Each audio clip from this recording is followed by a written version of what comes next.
Goldman, le rendez-vous incontournable de la réflexion et de la culture juive. Abonnez-vous sur l'archemag.fr ou envoyez vos chèques à l'Arche, 39 rue Brocard, 75 05 Paris.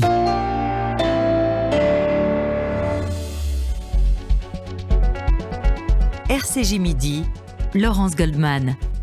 12h37, retour en direct sur RCJ pour cette édition consacrée à la campagne de l'entre-deux tours de ces élections législatives anticipées. Et c'est Benjamin Haddad qui nous a rejoint dans ce studio. Bonjour. Bonjour. Bienvenue dans ce journal. Vous répondez tout de suite aux questions de Fabienne Lissac. Bonjour Fabienne. Bonjour, merci Laurence. Oui, bienvenue Benjamin Haddad. Vous êtes député sortant du 16e arrondissement.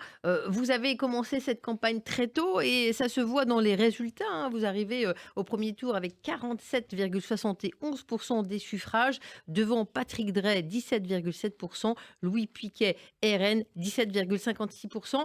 Vous êtes parti dans les starting blocks. Tout de suite, dès qu'on a appris la décision de la dissolution le dimanche soir, j'ai déclaré ma candidature et je suis reparti. Et puis surtout, c'est un score que j'accueille avec beaucoup de reconnaissance, évidemment, vis-à-vis des électeurs qui m'ont fait confiance au premier tour, avec beaucoup d'humilité, de gravité au vu de la situation nationale naturellement. Et je crois que c'est aussi le fruit de 2 ans de présence sur le terrain, dans le 16e arrondissement, auprès des électeurs, de travail à l'Assemblée nationale, où j'ai été l'un des députés les plus actifs, notamment en commission, et puis d'une campagne très dynamique où on allait écouter.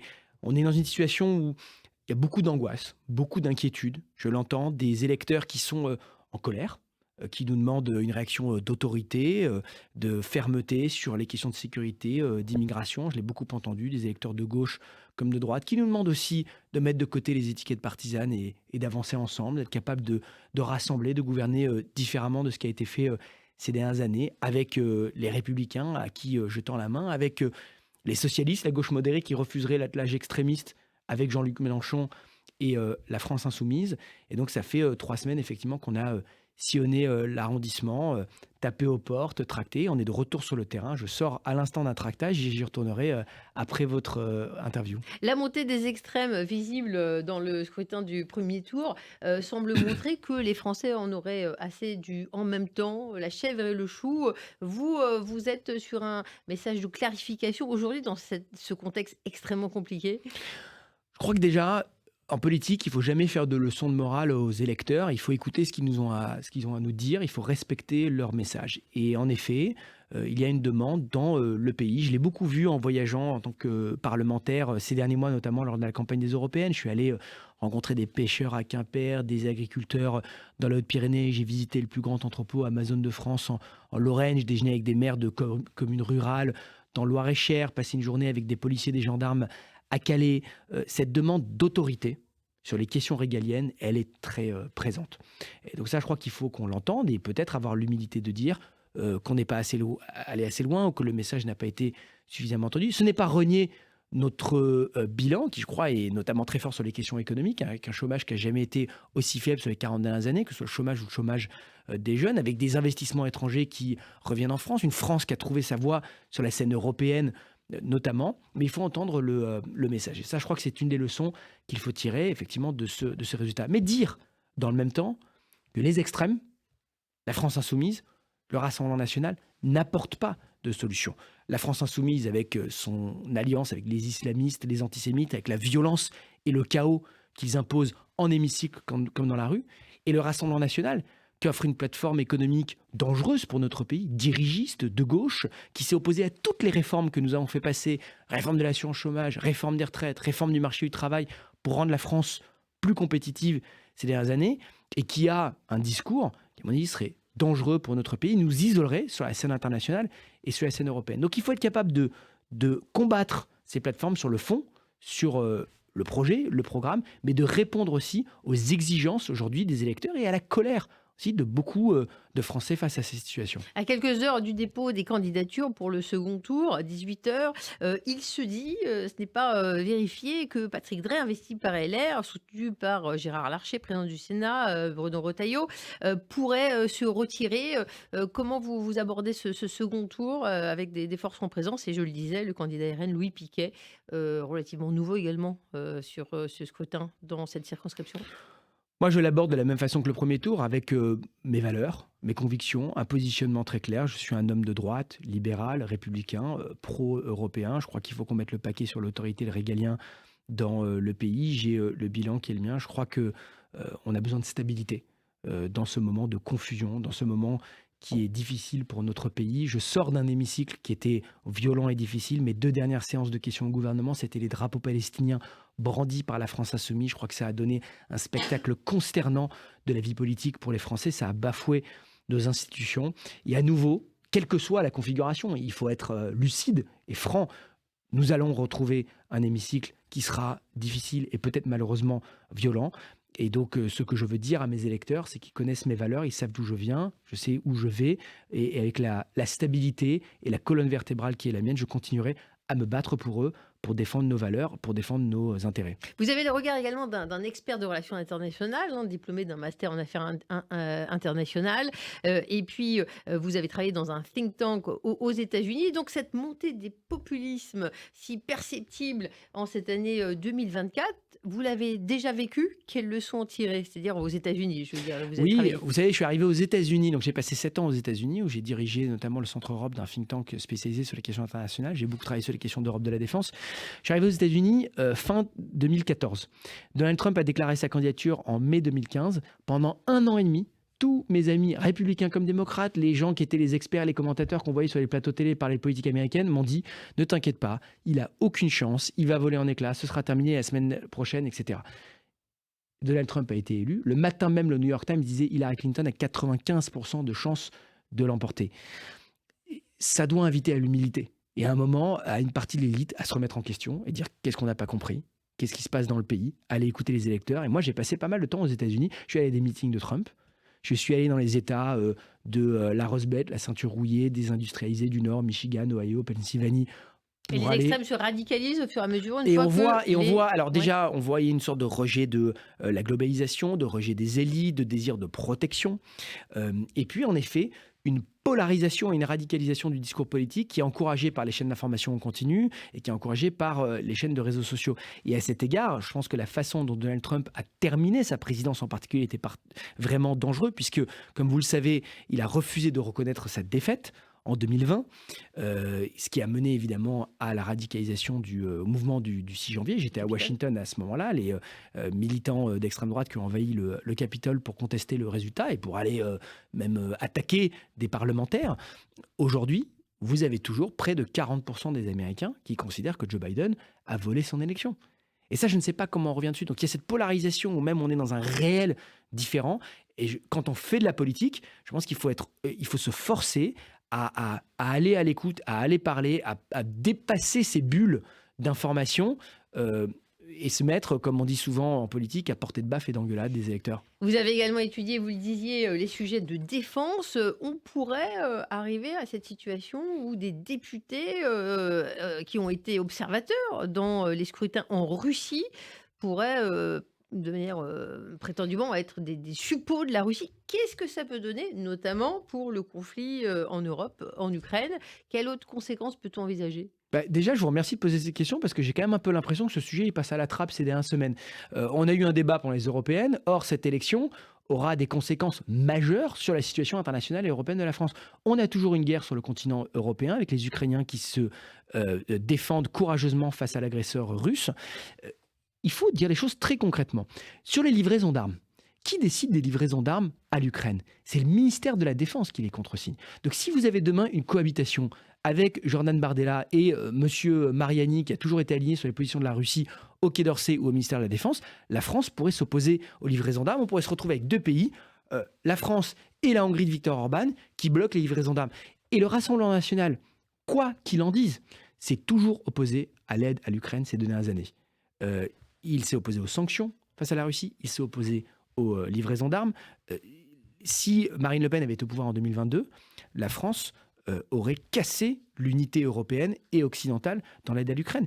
Et demain, on a évidemment la question qui se pose sur peut-être le retour de Donald Trump aux États-Unis. Cette guerre nous concerne, elle frappe nos intérêts et notre sécurité en premier lieu. Si on laisse la Russie gagner, elle sera demain plus agressive, plus impérialiste, aux portes de l'Europe, de nos alliés de l'OTAN, la Roumanie, la Pologne, les États baltes. Et donc, Oui, l'élection législative de dimanche aura aussi un impact sur la sécurité européenne et la victoire du Rassemblement national affaiblirait la sécurité de la France en laissant rentrer à l'Assemblée potentiellement une majorité de députés pro-russes. On finit avec les mots de Gabriel Attal, Premier ministre pour quelques heures encore, semble-t-il.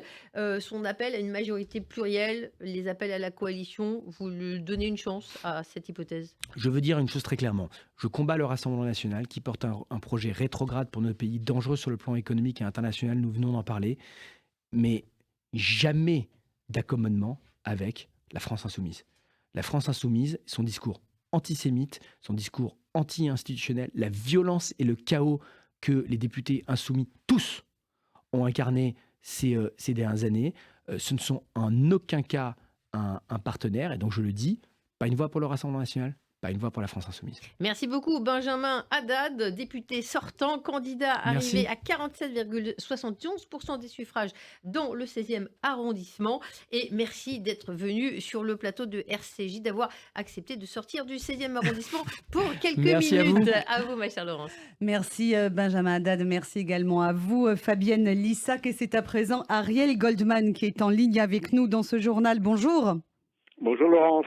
Président du FSJU, le Fonds social juif unifié, président également de la Fondation du judaïsme français, Ariel Goldman. Je disais dans les titres, la communauté juive est prise en tenaille entre les extrêmes à l'occasion de ces élections législatives. Est-ce que vous confirmez cette observation que l'on peut lire un peu partout, notamment dans la presse ? Je la confirme si on veut, mais je suis plutôt gêné, moi, parce que nous sommes 0,6% de la population, peut-être même pas. À part les idiots et les antisémites, personne ne peut croire qu'il y a un vote juif en France. Et pourtant, c'est vrai que depuis les élections européennes, et encore plus depuis la dissolution, nous avons l'impression que les juifs sont au cœur des préoccupations des Français, ce qui ne peut pas être le cas. Et j'ai l'impression, moi, très désagréable, que tout le monde joue avec nous. 3 exemples très simples. Quand Mélenchon apparaît le soir du premier tour avec Rima Hassan avec un kéfier place de la République, c'est pour exciter, énerver, exaspérer les Juifs et les autres qui ont peur du Hamas. Et c'est utiliser cette image. Quand la première chose qui est dite par les représentants du Rassemblement national sur les plateaux, qui arborent pour certains, et on les en remercie, le ruban jaune des otages, mais quand la première chose qui est dite, c'est nos compatriotes juifs ont peur, etc., c'est une utilisation. Bref, je pourrais multiplier les exemples, mais on n'a pas énormément de temps. Je trouve que c'est malsain que nous soyons au cœur du jeu. En quelque sorte, si le RN passe, ce sera de la faute des Juifs, et si c'est pas le RN qui passe, ça sera aussi de la faute des Juifs. C'est une blague célèbre, bien connue. Vous le rappeliez à l'instant, Jean-Luc Mélenchon s'est affiché dimanche soir à la télévision, flanqué de Rima Hassan, revêtu de son kéfier palestinien. Le même soir, Marine Le Pen a aussi pris la parole pour dénoncer l'antisémitisme de Mélenchon, la présidente du RN qui se présente comme le meilleur rempart contre l'antisémitisme. Et c'est un peu compliqué aujourd'hui pour les Français en général et pour nos coreligionnaires en particulier de s'y retrouver. Qu'est-ce que vous leur dites aujourd'hui ? Moi, je leur dis qu'il faut se méfier des populismes. Vous savez, c'est Bernard Tapie qui disait une chose très juste. Le populisme, c'est quoi ? Qu'il soit de droite ou de gauche, d'ailleurs, que ce soit LFI ou RN. C'est une voiture balai, comme la voiture balai du Tour de France. Ça sera bientôt, c'est en ce moment le Tour de France. La voiture balai, c'est la voiture qui va ramasser tous les blessés, tous ceux qui ont des problèmes, tous ceux qui ont des soucis. Et plus l'étape est dure, plus la voiture balai est pleine. Eh ben, c'est ça aujourd'hui. Il y a des peurs, il y a des problèmes dans notre société. Il y a manifestement des choses que le gouvernement de M. Macron n'a pas réglées pendant les 7 ans qui viennent de s'écouler, y compris les questions d'insécurité, y compris les questions d'antisémitisme. Alors, on rase gratis, c'est-à-dire que les populistes promettent des tas de choses qu'ils ne pourront pas tenir. Et d'ailleurs, il suffit de voir que leurs programmes sont édulcorés au fur et à mesure parce que tout ce qu'ils veulent, c'est arriver au pouvoir, attraper le pouvoir. Et je vais vous dire, moi, ce qui me fait peur, c'est évidemment l'arrivée du Rassemblement national ou de LFI au pouvoir me fait peur. Mais ce qui me fait encore plus peur, c'est qu'est-ce qui se passera demain si on se projette. C'est-à-dire si tous les gens qui sont en colère en France, qui ont des soucis, pour leur pouvoir d'achat, pour leur niveau de vie, vont voter vers les extrêmes. Et que ces extrêmes n'ont pas les solutions, car elles n'auront pas les solutions pour des questions économiques, soit parce qu'il y a des contraintes européennes, soit parce qu'il y a des contraintes budgétaires. Où iront ces gens ensuite? Dans la rue? Moi, c'est ça qui me fait le plus peur, au-delà de l'arrivée immédiate de telle ou telle fraction de la classe politique française. Alors, vous m'avez devancé, Ariel Goldman, parce que je prévoyais de vous poser cette question à la fin, mais je vais vous la poser tout de suite. Est-ce que vous êtes inquiet, au regard de ce que vous venez de nous expliquer, pour l'avenir de la communauté juive française dans les semaines, les mois à venir? Bah, bien sûr, d'abord je suis inquiet pour la France, tout court. Je suis inquiet que la France se livre aux extrêmes, parce que quand on fait le compte, c'est 60% finalement de Français qui ont donné leur vote aux extrêmes. Et puis je suis inquiet aussi des coalitions qui sont faites. Je suis inquiet de voir que les candidats de Renaissance qui se sont fait insulter des mois et des mois à l'Assemblée par LFI, eh bien, au nom du Front républicain, cèdent la place à des LFI. Vous savez, pour moi, le Front républicain ne doit pas franchir une ligne rouge. Et cette ligne rouge, c'est celle du soutien à un candidat de la France insoumise. Apporter un soutien à quelqu'un de cette mouvance islamo-populiste, qui est une des causes majeures de l'ascension du RN, c'est très très dangereux. Et je vais même vous dire plus. Le président de la République, quand il a annoncé ce 9 juin cette dissolution, son principal argument, c'était le bazar qu'ont mis les députés de la France insoumise à l'Assemblée nationale. Or, qu'est-ce qu'on voit aujourd'hui? Un, ces députés-là ont pour la plupart déjà été réélus. Deux, il peut y avoir des alliances pour faire passer certains de ces députés. Donc moi, les bras m'en tombent et effectivement, je suis inquiet pour la France. Et comme je suis inquiet pour la France, je suis inquiet pour la communauté juive qui vit dans ce pays. Ariel Goldman, selon certaines informations, des présidents de communautés juives de la région parisienne, une trentaine environ, ont rencontré Marine Le Pen hier. Est-ce que vous pouvez tout d'abord nous confirmer cette information et qu'est-ce que vous pensez de cette démarche? Je confirme ce que j'ai lu comme vous dans la presse, sur une radio concurrente et sur le Jerusalem Post. Après, moi, je ne sais pas qui était. Je pense que c'est des démarches individuelles. Bien sûr, on peut voter pour qui on veut et tout le monde sait qu'il y a des juifs qui votent ou qui vont voter encore pour le Rassemblement national.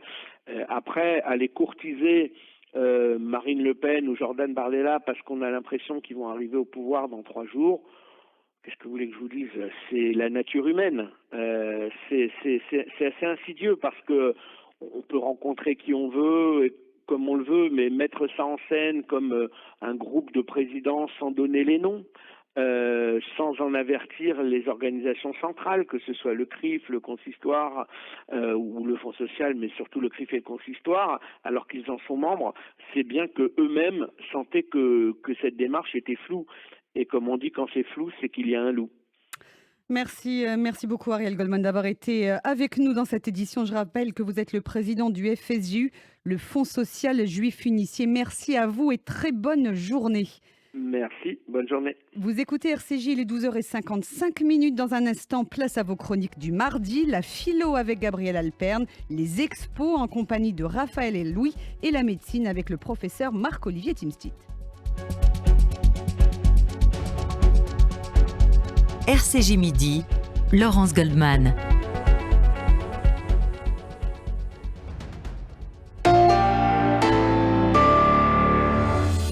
Stop à la tyrannie de la réussite. Vous n'êtes pas la rockstar dont vous rêviez ?